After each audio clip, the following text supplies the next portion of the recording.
My name is Acharya Susan Chapman, and I'm here with Greg Heffron, who is the owner and manager of the Green Zone Institute and has been partnering with me for many, many years in teaching these teachings on the 5 keys to mindful communication. So we're going to introduce each other, and then we're going to proceed with offering you an experiential class in how to work with the principles in the 5 keys. Would you like to begin? Yeah, I'd like to start out by warmly introducing Acharya Susan Chapman, author and Buddhist teacher. She began exploring mindfulness meditation in the early 70s and attended graduate school at Naropa University in contemplative psychology in the 1980s. She's been working on this material that we'll be presenting today since the late 80s and has presented it around the world in many dozens of workshops and to many hundreds of participants like yourself. So very glad to be here today working with my mentor and colleague and friend, Susan Chapman. Thank you, Greg. And likewise, Greg has an extensive history of mindfulness meditation. He's a meditation instructor and a teacher. And one of the things that really drew me to his expertise when we began working together was his passion for a communication training called Mudra Space Awareness, which was presented and developed by our teacher, Shogam Trungpa Rinpoche. And he's taught at the Juilliard School and worked extensively with the Mudra Space Awareness, as well as in the last many years has worked with me on developing these workshops.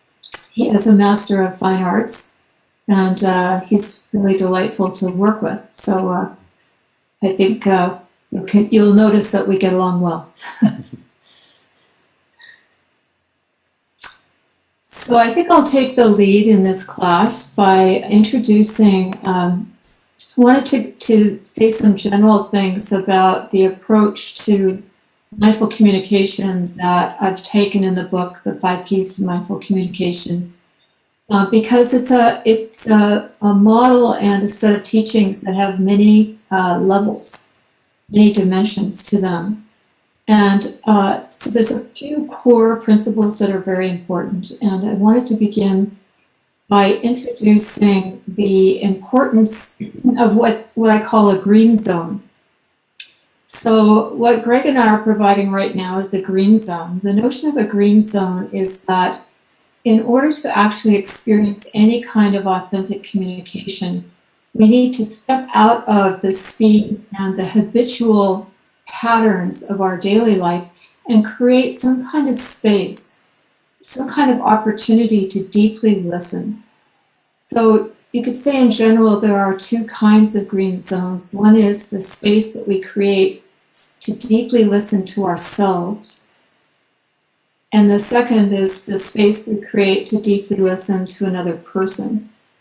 And it's this deep listening, or this listening from the heart, that creates an environment for something fresh and something authentic to arise.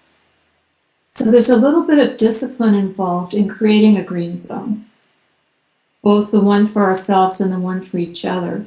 And that's because there's so much momentum in speed and distraction and the habit of not listening that's actually become normalized. So in order to clarify that, we'll say that there's a red zone and a green zone.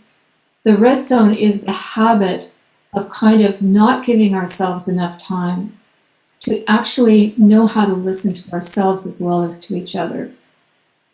And so the green zone is constructed in a deliberate way, and yet it's also not a rigid structure. It's a structure based on gentle guidelines.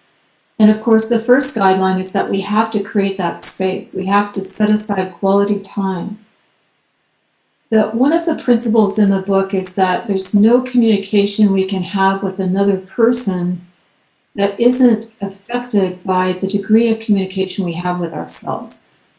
So, in other words, in order to have good communication, authentic communication, there's a whole opportunity to learn how to listen to how does our own being express itself? How do we know how to listen to ourselves?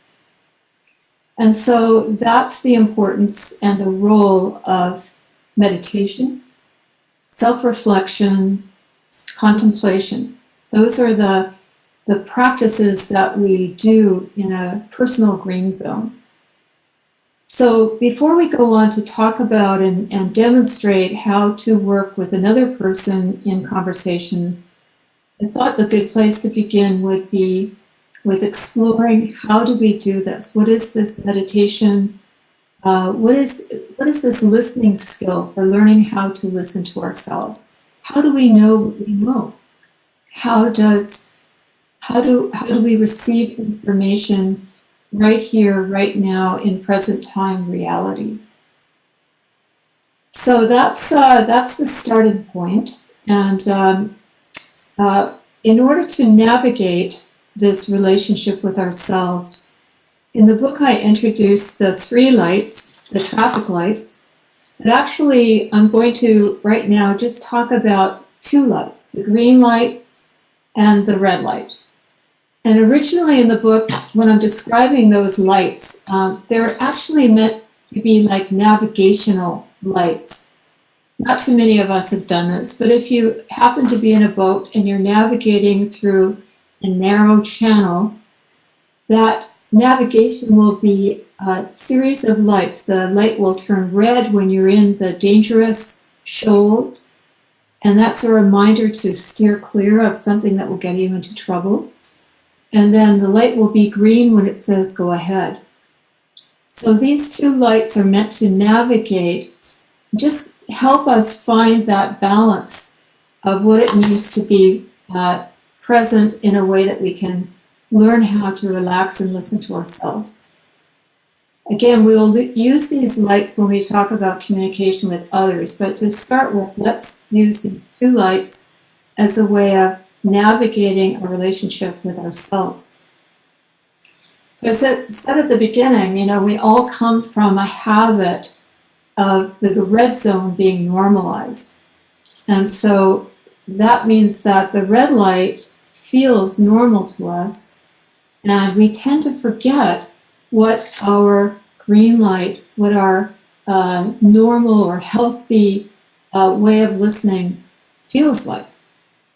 So the practice of meditation is meant to restore that balance. That's the whole point of meditation. It's a practice. Of course, the word meditation is used in a lot of different ways, but right now we're talking about a simple mindfulness meditation for how to listen to ourselves.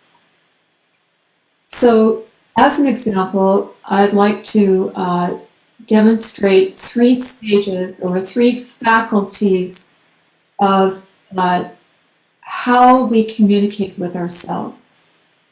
And in the book, I call this the natural communication system. We don't have to learn this. Every human being is born with this capacity, but we do need to relearn it when we've become normalized in the red light, in the red zone. So what we're relearning is how to connect to that inborn intelligence that communicates with the present moment. So we begin with our body. And so in meditation, the first thing we're taught is to discover a posture that's wakeful. And when you discover this posture, you'll find this is the same posture that allows us to listen attentively to another person. It's the posture of wakefulness. It means that within our body, there is a posture of being asleep, or a posture of tension, a posture of being closed.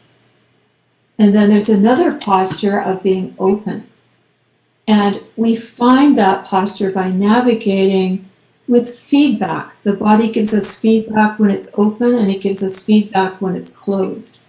So the feedback when the body is closed is tension, and the feedback when the body is open is a certain kind of alignment that might be unfamiliar at first, but it's an upright spine.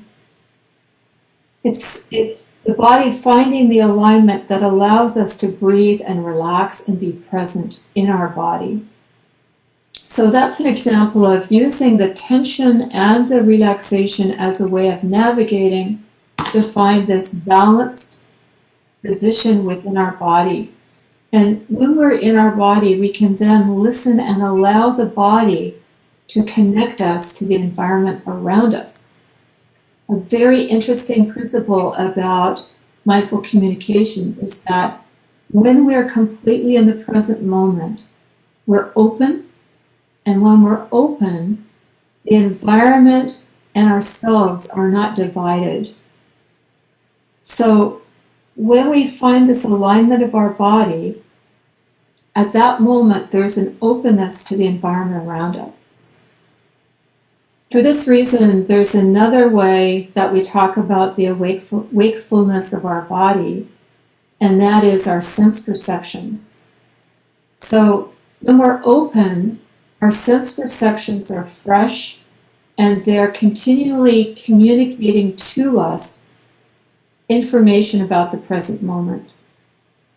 So for instance, I have these beautiful flowers, and one way that I can very quickly come back to kind of a meditative state, especially if I'm at work, for instance, is to turn to the flower or to rest my attention on the flower and notice that when I first look at the flower, I'm not paying attention. I'm just going, oh, there's the flowers.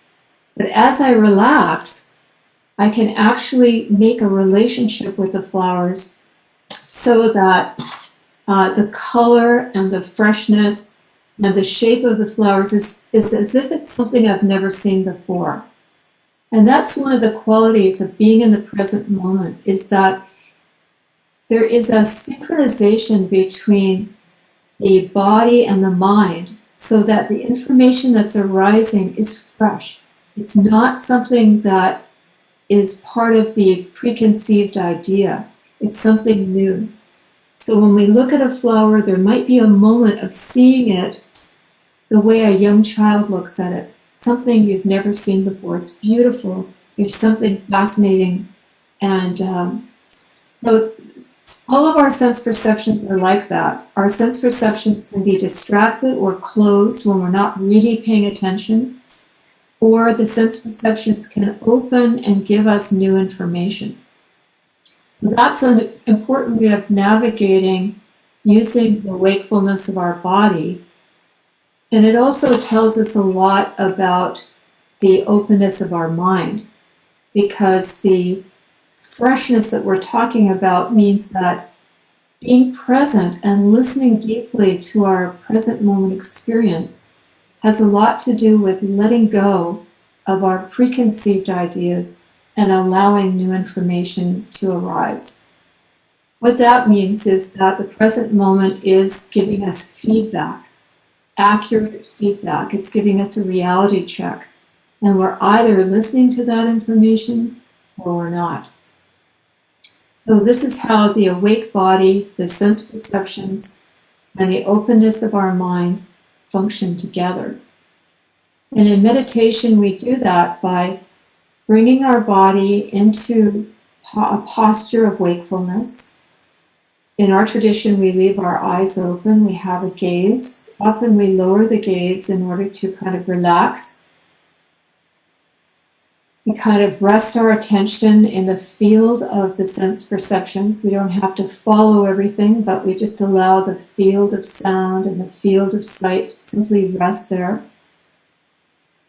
But what we do is when we notice our thoughts and the stories and the narratives in our mind carrying us away, which is the red light, when our storylines, we jump on the train of thought and that train takes us somewhere into the past, into the future, When we notice that, then we come back to the present moment. And the way we do that, often it could be through a sense perception, coming back to the flower, or it could be coming back to the breath, which is the one we use most often. But we use some method to let go of the thought and come back. So again, we could ask the question, what is it? What is this inborn intelligence that recognizes that we're distracted? You know, if we didn't have some kind of inborn intelligence that recognizes when we're not paying attention, then we would never come back. So the fact that our thoughts carry us away, again, it's not good or bad, it's just what happens. Then out of nowhere comes a flash of the green light that says, oh, I'm thinking. And it brings us back to the present moment. So the discipline for working with this is called go with the green light. It means that whenever there's a flash of present moment wakefulness, we have the commitment to ourselves that we're going to come back. We're not going to go along with those trains of thought. So again, we have a wakefulness of the body that has its own intelligence, its own wisdom. It's a natural communication faculty. And we also have the openness of our mind, the curiosity, the wonder, the capacity to recognize when we are distracted and to come back. And that's what we call open mind. And the third function of our inborn communication system is the tenderness of our heart. And what we mean by that is that we're not talking about the conventional idea of emotions. We're talking about something more fundamental, that there's a natural capacity that we all have to experience joy. For instance, when you see beauty, there's a joy in recognizing beauty. It's not just a neutral sense perception. There's joy. And there's also the capacity to feel fear, to feel alarm, to feel a range of emotions. All of them are attuned to the present moment. And that's what we call the tender heart. It's a green light capacity to respond to the present moment with a quality of affection or quality of relationship. In other words, we're vulnerably responsive to what goes on. When we're not paying attention, when we're distracted, this tender-hearted capacity morphs into all kinds of emotional reactions that relate to the stories of the past and the future. And those can tend to be very destructive.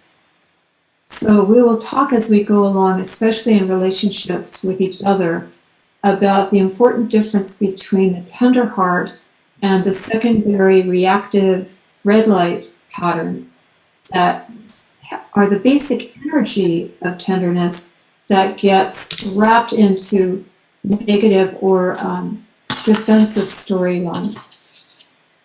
So coming back to this kind of system, in our meditation, we're learning to use this inborn capacity of awake body, tender heart, and open mind as the method for finding out how do I know what I know here and now? What does it mean to be open? And we become more and more familiar with that openness. So when we talk about when the light is green, go, which is the first principle of a green zone, this is what we mean. We train by creating a little bit of time every day, quality time to be with ourselves.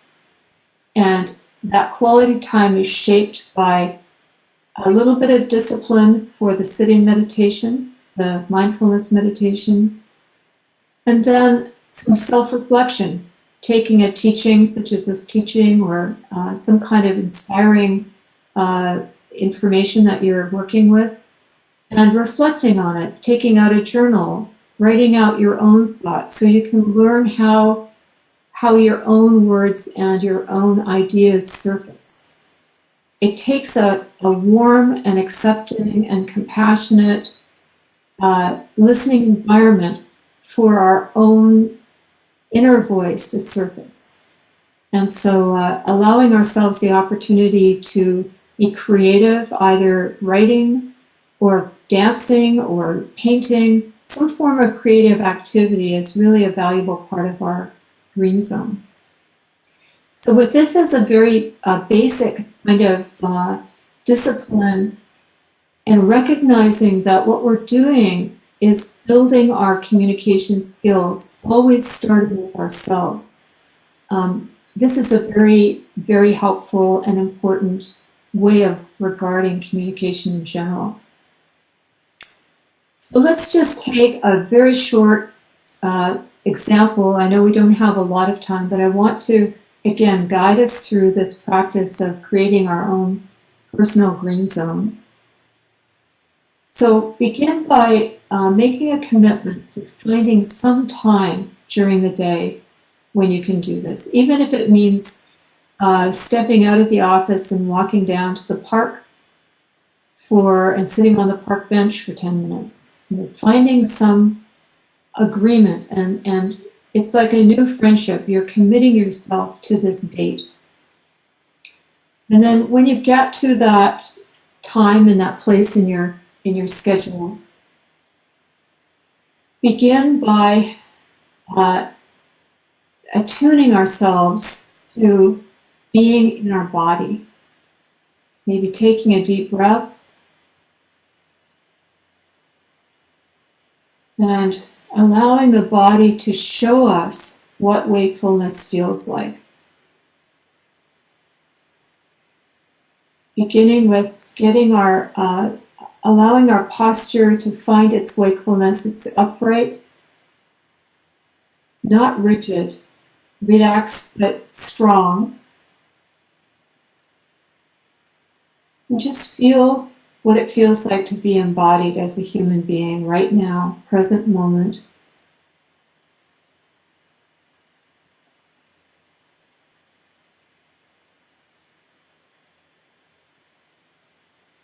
Noticing that when we're sitting here, we're in an environment that is communicating to us through sense perceptions. There are sounds, there are sights, there are tastes, there are smells. We can feel our body.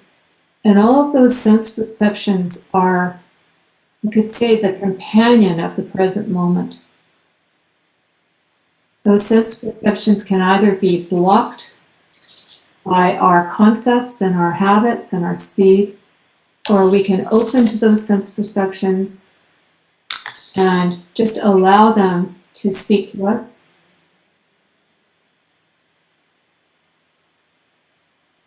When we do, we don't grab onto any sound, any sense perception, just simply allow it to be there.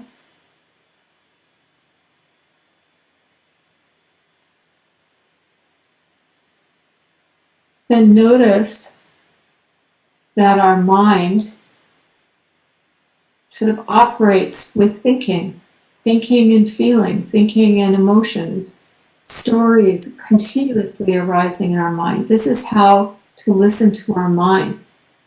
We are being a good listener, and our mind is like a friend who's beginning to open up to us. And yet we're very much in the habit of following every train of thought. So now we have what we call positive interruptions. And that is that even though the stories running through our mind are very captivating, very familiar, our intention is to actually interrupt that train and come back to the present moment. Because what we want to be able to see is how the mind plays without being glued to past and future. What does the present moment look like when it comes to our thoughts? So notice how the thoughts carry us away, but come back to the green light. Interrupt, rest, open. Usually using your breath or some object to come back is very helpful. So the present moment needs some kind of marker because we're so in the habit of being distracted. So even if you put a little stone in front of you, that's your marker. I'm coming back. The intention is not to stare at the little rock, it's to use the rock as a reminder to come back. But generally your breath is easier because it's always with us. Notice how thoughts carry me away and how I come back. This is a very important skill for learning to listen to other people.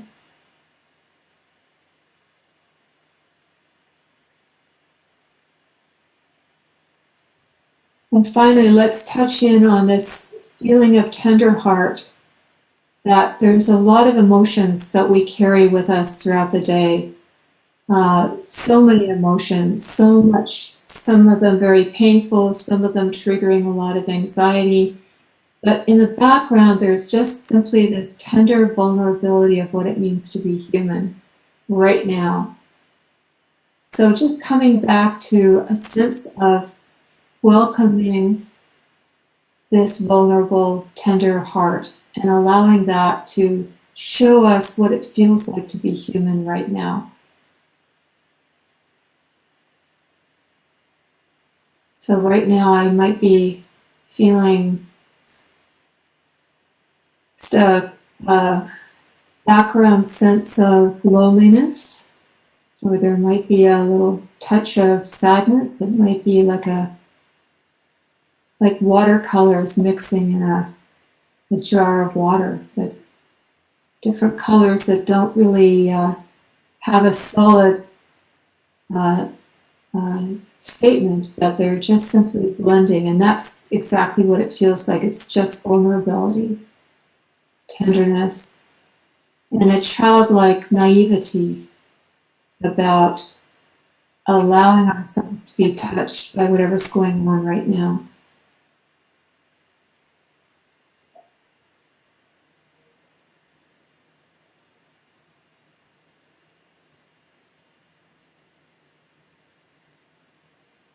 So again, this is a brief introduction to a method for how to listen to ourselves.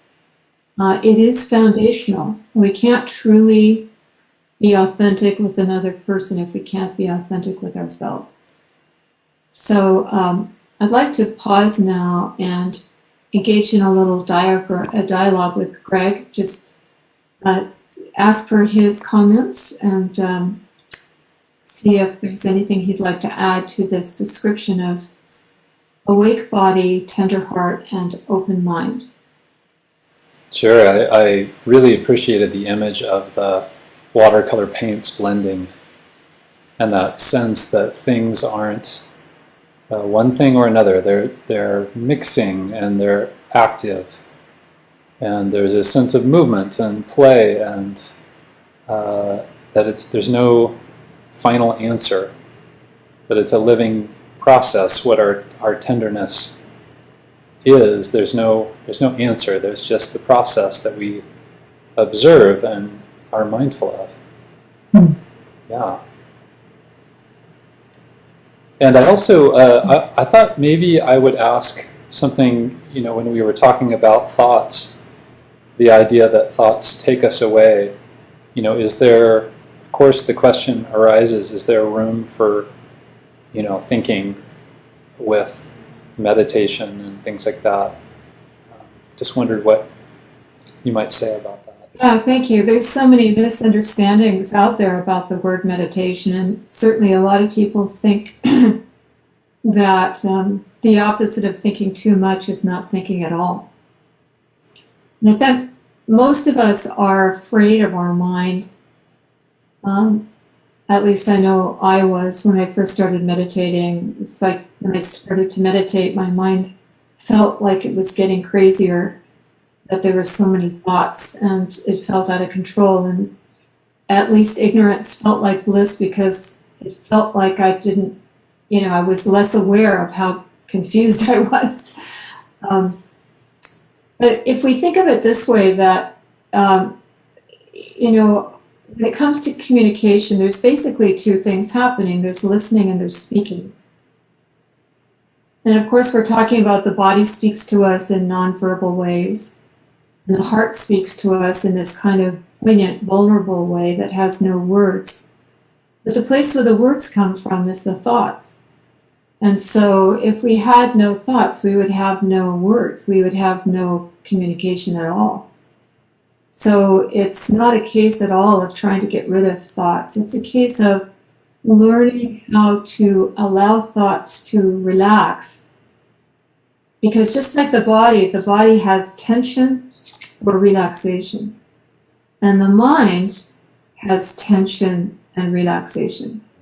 But what most of us don't realize is that the tension of the mind expresses itself in thoughts, chain reaction thoughts, fixated thoughts, preconceived ideas that we cling to, a whole set of thoughts that we call toxic certainty, which are expressions of ignorance. They're thoughts that serve as platforms for not having a look at the present moment, thoughts that refuse feedback, refuse to let go for new information. So, when we're working with meditation, we're actually opening a whole playground. And in that playground, we're beginning to navigate between the red and the green. What are the thoughts, ideas, and words and conversations that lead to harm? Like any good Sure. playground, we want to have some rules about what's safe for the kids.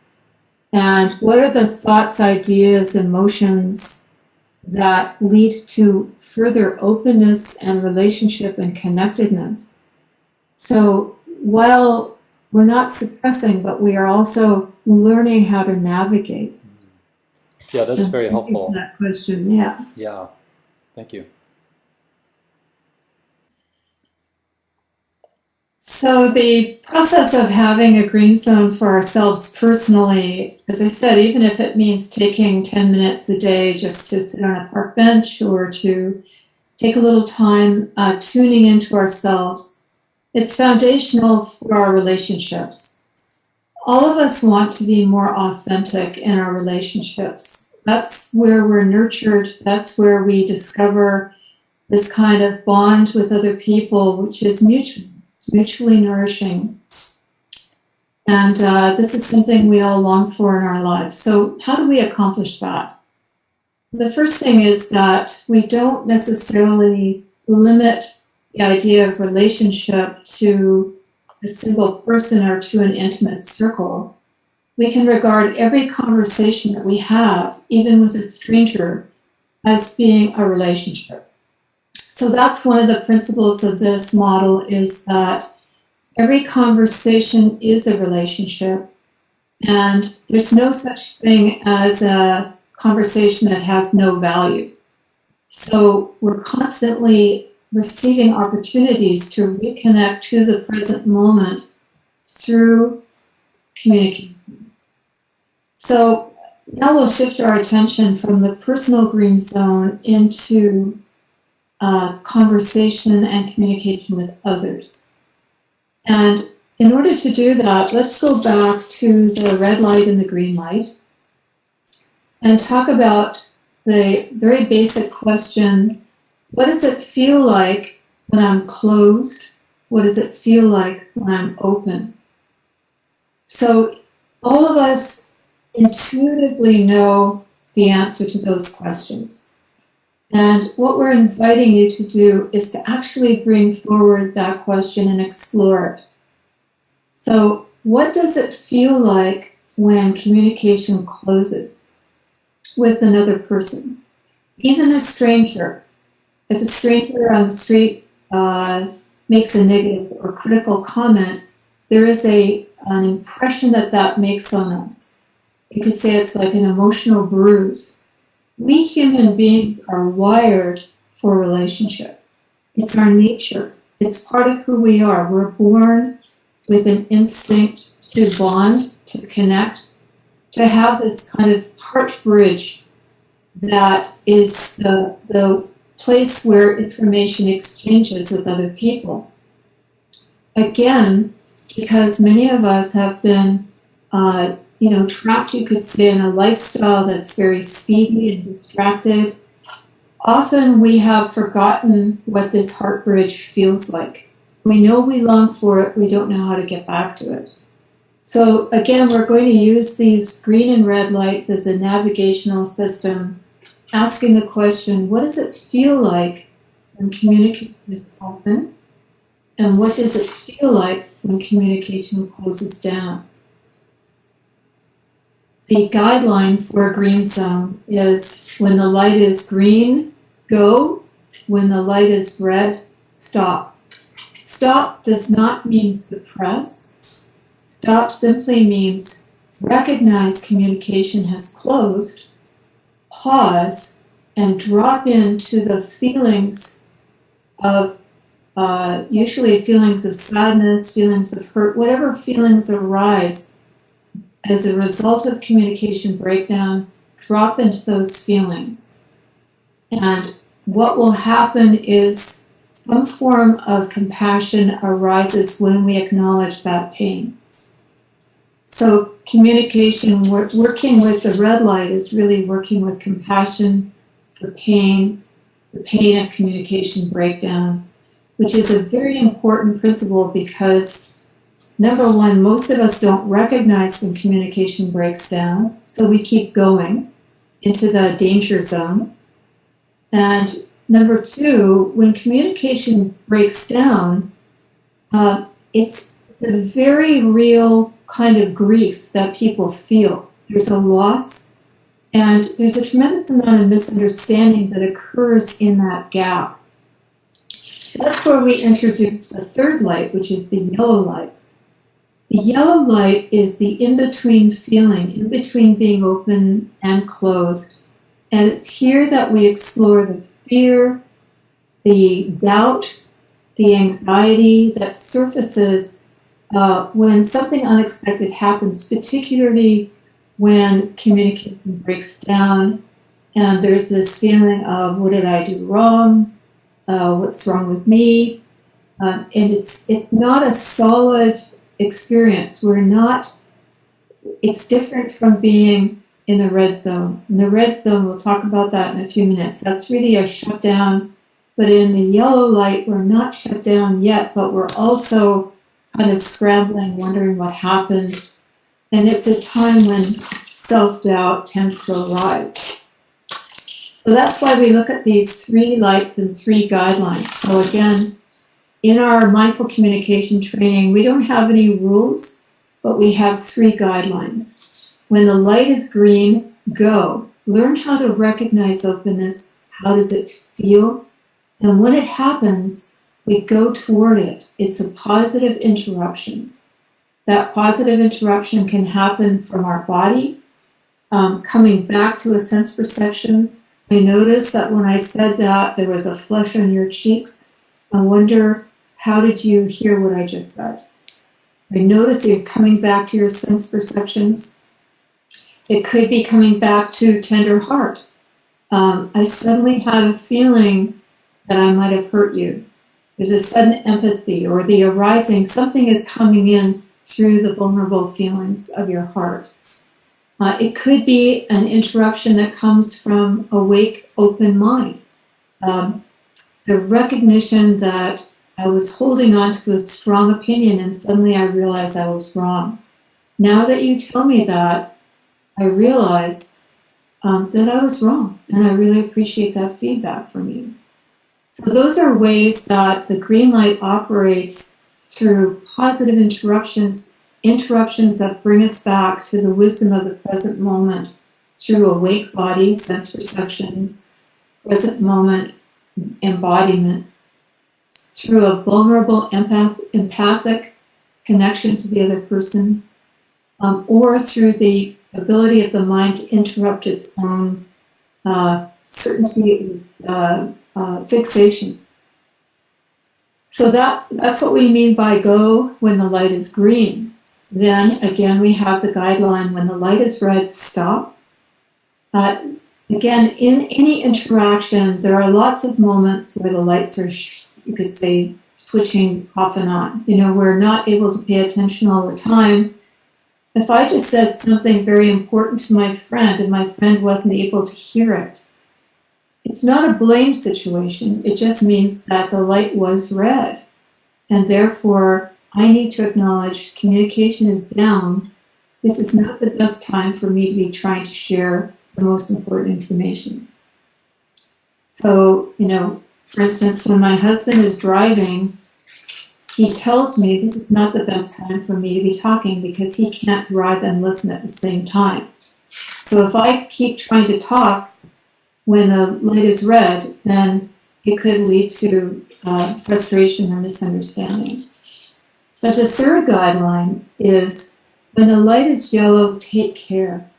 That means that we have to learn to recognize these in-between periods in our communication and make a commitment to ourselves and each other to protect the vulnerable feelings that arise during that time, help ourselves recognize what's going on, but at the same time, we're going to interrupt any confused understanding or misunderstanding with a positive interruption back to the present moment. So I could say, for instance, that I'm feeling very hurt, that my husband couldn't hear me, but it doesn't mean that there's something wrong with me or that there's something wrong with him. So if I have a green zone partner, that partner will listen through my yellow light experience and help me come back to a reality check of the present moment. So that's how the three guidelines operate in communication. Can I just add something quickly here? That in our classes and courses that we teach, we emphasize that the simplicity of these three guidelines that Susan has put together for us is crucial. They can sound oversimplistic, but in fact their simplicity is their strength.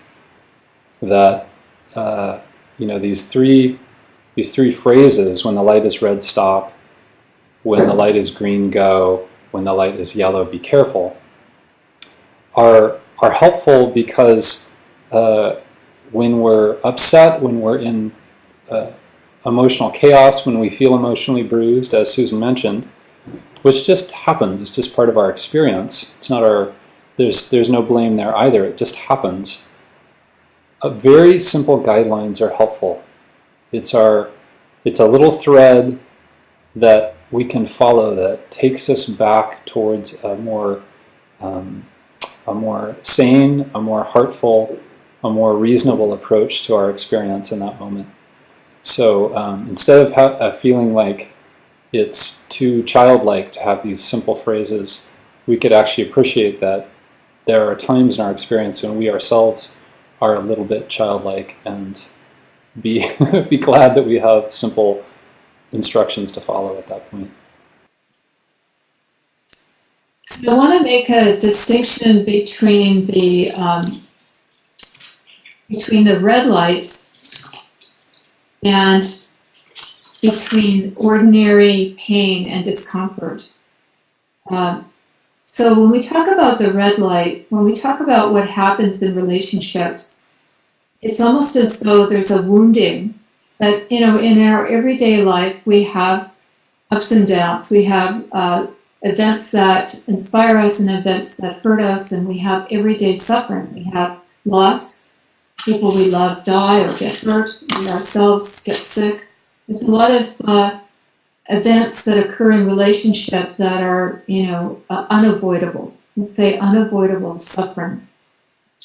And we also have the beauty of relationship, which is learning to expand our horizon to include information and feedback and diversity that normally isn't within our realm. So one of the basic principles of mindful communication is that simply by being interrupted, in the sense that every time we come back to the present moment, engage in a conversation with another person, we're learning something fresh and new. And in order to learn that, we have to be able to let go of something that is outdated.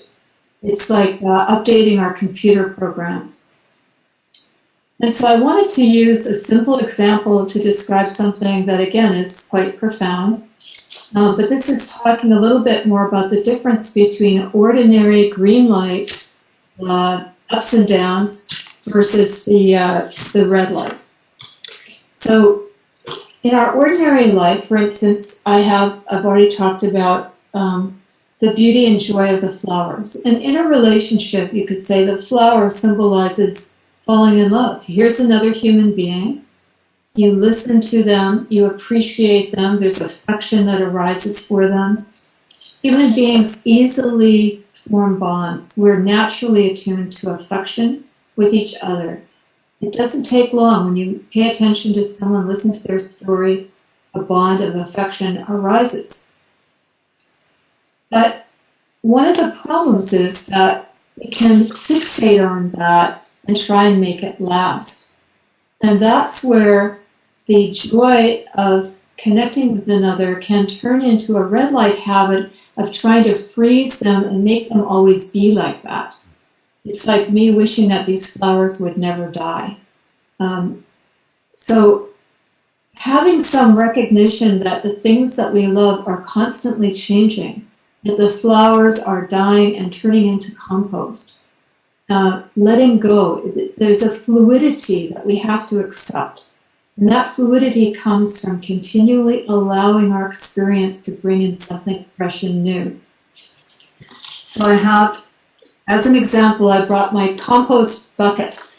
So I have here my compost bucket and the flowers.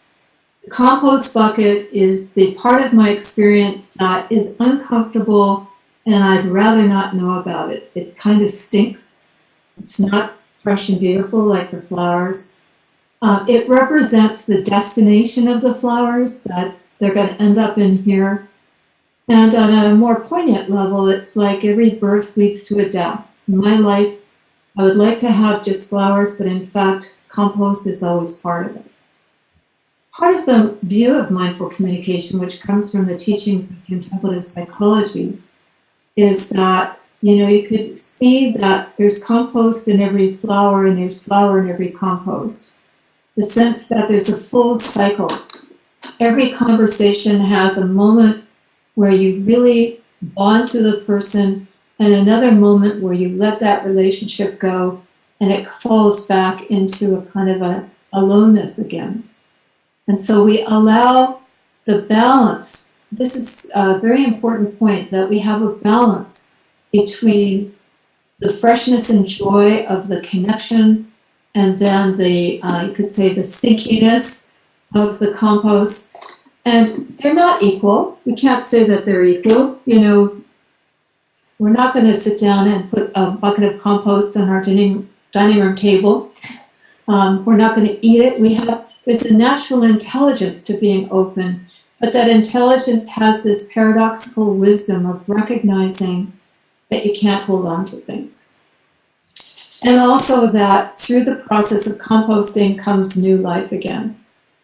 So that profound view is blocked when we have a fixed idea or a toxic certainty that things should always feel good and that endings of things are bad. And so we call this, in the communication work, we call this mindless heart, is the habit of trying to ignore the fact that things end and trying to make them last. And there's all kinds of strategies in relationship through communication that we do. In mindless heart, we give away our intelligence in exchange for the imagined security of things lasting. And that causes all kinds of problems in our relationships. Likewise, there's another pattern called heartless mind, where we take the things we don't like in our life, the stinky compost, and we turn that into some kind of blame, some kind of rejection, some kind of finding fault, making that some kind of punishable error, instead of accepting that that's part of the whole process. So within our communication system, within the red light, we recognize these two patterns. The pattern that leads to craving and, you could say, denial, and the pattern that leads to aggression and rejection. And the point here is that both of those patterns are unnecessary and destructive and can be remedied by learning how to stop with the red light instead of going along with red light patterns. So these arise in communication, in conversation. So for instance, with Greg and I, maybe we could enact a very simple example of how these lights work. So for instance, Greg and I are co-workers, and we've been getting along really well, and I'm new in the workplace, and he's my best friend. And so I've got my lights too. Oh, you've got your lights too? Okay, great. And so I have formed this helpful connection. I feel open when I'm with Greg. And then I'm saying to Greg, I hope we're having lunch together today. And he very honestly says, yeah, I've got other stuff going on. So, oops. So that's my yellow light. So what I expected to have happen was that I expected that we would have lunch together, and instead I'm feeling hurt. And not only am I hurt, I feel disconnected from him. So right now, it feels like he disappeared and I've been turned into an object. And just like a little child who's separated from a parent, I'm starting to scramble. Like, what went wrong? What did I say? What did I do? He's not who I thought he was. He must have gotten to know me and discovered that there's something wrong with me. I knew it was true. I didn't fit in here. So there's a lot of fears and self-doubts that arise in that moment. So one of the principles we use is the difference between I and thou, which is this idea of being connected through the green light, and then I and it, which means that Greg has now turned me into an object, or at least I feel that way. And that's extremely painful, because whenever we're turned into an object, it's one of the hardest things a human being can handle. And we've gotten used to it, but we don't want to get used to it. We want to actually explore that vulnerable feeling. Yeah, so what has happened now is I'm in the yellow light, and this is an important time for us to talk about the meaning of the yellow light. The yellow light is, again, it's a background anxiety that surfaces whenever we get thrown off. In fact, even if you're stumbling on the sidewalk, as I did one time, I fell down while I was crossing the road. And in that moment of falling, there's all these, like, what's happening? And I've had two occasions where I stumbled on the sidewalk. One, I was crossing the sidewalk, and this guy who was driving this big black pickup truck immediately jumped out of the truck to come out and help me and ask me if I was okay. And so I had what I call a restorative experience. Like, on the spot, my feelings of being embarrassed and vulnerable and hurt were surrounded by his kindness, and it allowed me to restore some sense of balance to myself. And so that would be an example of how the yellow light can turn back to green. That we do have these episodes of stumbling in our relationships, in our conversations. But given the right environment, and the environment is one of acceptance, allowing vulnerability to be okay, and surrounding that pain with kindness, that enables the yellow light to turn green again. On the other hand, the second time that I fell on the sidewalk, I was in a foreign city, in a foreign country, and people looked at me like there was something wrong. Probably like what happens to a lot of people who are homeless or who are addicted or have were differently manifesting than the crowd. And these people looked down at me, and I was on the sidewalk, and I felt really humiliated, and I didn't have that restorative experience. And in that case, for the rest of the day, I kept having this feeling of shame, of self-doubt, of I don't belong here. In other words, the yellow light led to the red, and I started to shut down. So this again is the importance of the yellow light. We have a process which we'll talk about another time about that we call restorative dialogue. But in short, it's the way that we can help each other restore confidence in our goodness and restore trust in relationship when we're in that yellow light of feeling hurt, vulnerable, embarrassed, ashamed.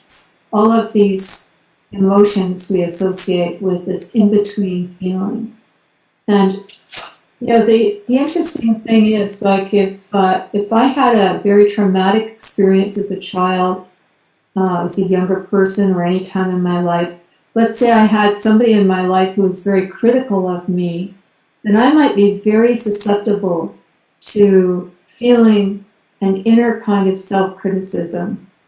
And, the red light in some ways shapes this false sense of who we are, this feeling that there's something wrong with us. It's shaped by other people's red lights. So a lot of what we do is try to recognize that when someone's light turns red, when communication breaks down, it's not about who we are. It's just simply communication breakdown. And we have to realize that these are old traumas that surface.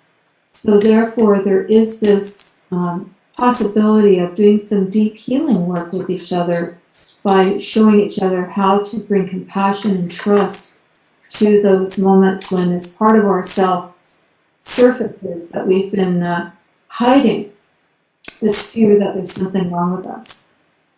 Can I just say that's so important, Susan, what you're talking about right now, and I think many of us identify with that feeling. I know we can't cover everything in this short class, but what would be the takeaway instruction of what to do in that vulnerable yellow state? Yeah, well, I think with all the three lights, the first instruction is to recognize them. So the takeaway with the yellow light is to recognize that behind our reactions to each other, there is this vulnerable, almost like a child part of ourselves that's feeling hurt and feeling afraid and having some kind of doubt. And that is a very uncomfortable place. Most of us want to get out of that place as soon as we can. So it's counterintuitive for us to be encouraged to stay in that place. But if we learn how to stay in that place and allow the vulnerability to be protected, especially if we can do that for each other, then something much deeper can happen, which is we can actually investigate the fact that these self-doubts have no basis. They're not coming from a real place. They're simply thoughts. They're simply feelings. So the takeaway is really learn how to trust vulnerability in general, and until we have the strength to comfort and support ourselves, have one person in our life who we can process with when that's happening. And that person would be continuing to bring the attention back to ourselves rather than trying to pin the blame on someone outside of ourselves or support the storyline. A lot of the stories that run through our mind are in fact false news or fake news, because we have a lot of misunderstandings. And the core one is there's something wrong with me. And of course, related to that is there's something wrong with you. Which, by the way, if I want to get out of the yellow light, the most common pattern is to take my fear and project it onto you.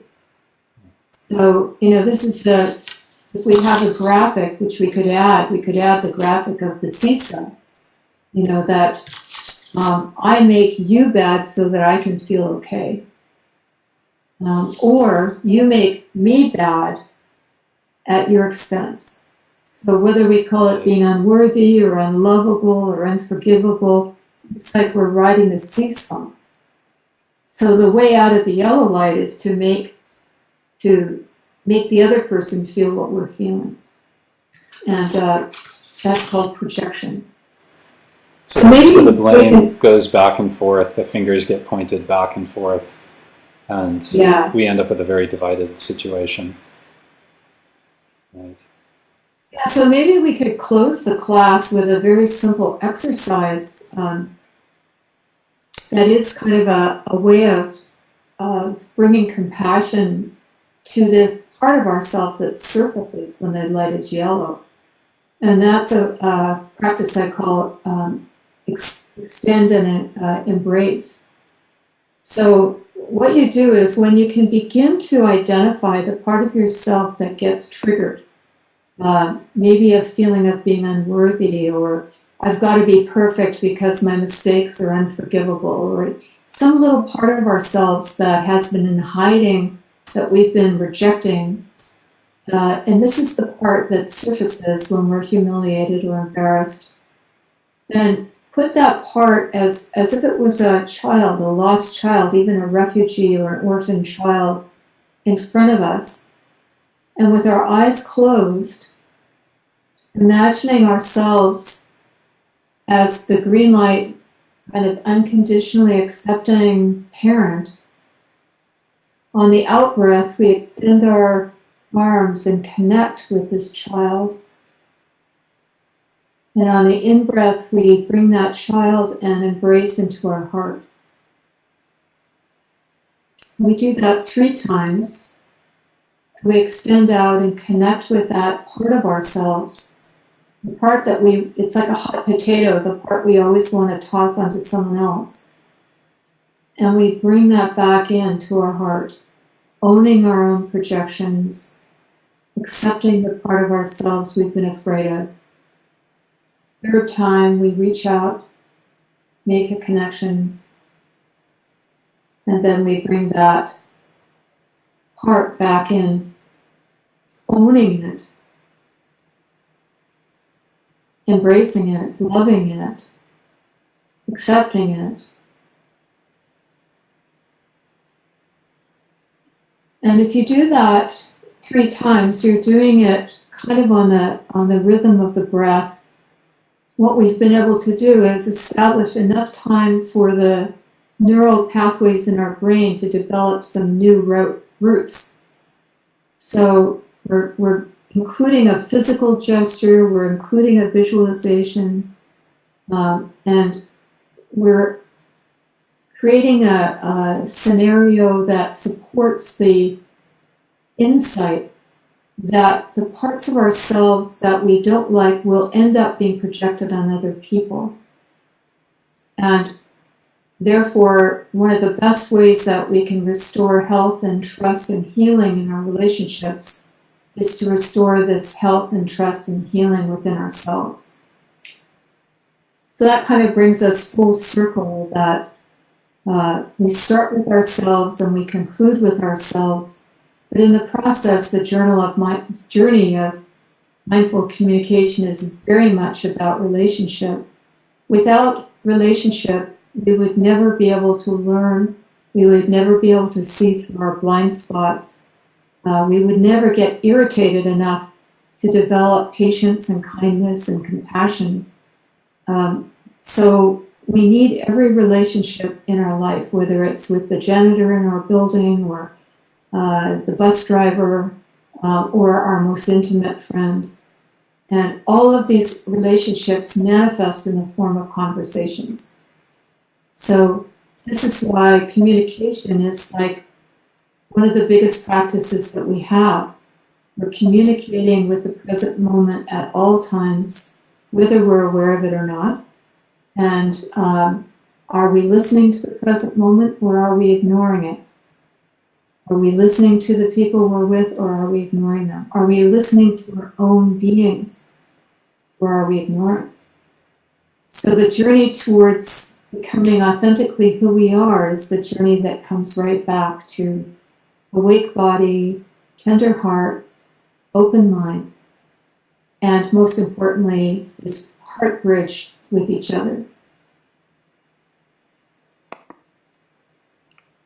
Great. Thank you so much, Susan. I really appreciate this material today. Yeah, thank you, Greg, and look forward to further classes where we can maybe hear more from you. Yeah, and I want to say that to the audience that this is just the tip of the iceberg of this material. You know, there's so much more to say about the pattern of mindless heart and heartless mind. We didn't really touch on the 5 keys to mindful communication. So we have courses in various locations, and you can find out our schedule at greenzonetalk.com. And further, we have a rotating 5-week online course available at Shambhala Online. And if you enjoyed this material today, you can look up the schedule for that and see when the next course will start. So, Great. thank you all. Okay, thank you for joining us. Hope to see you again.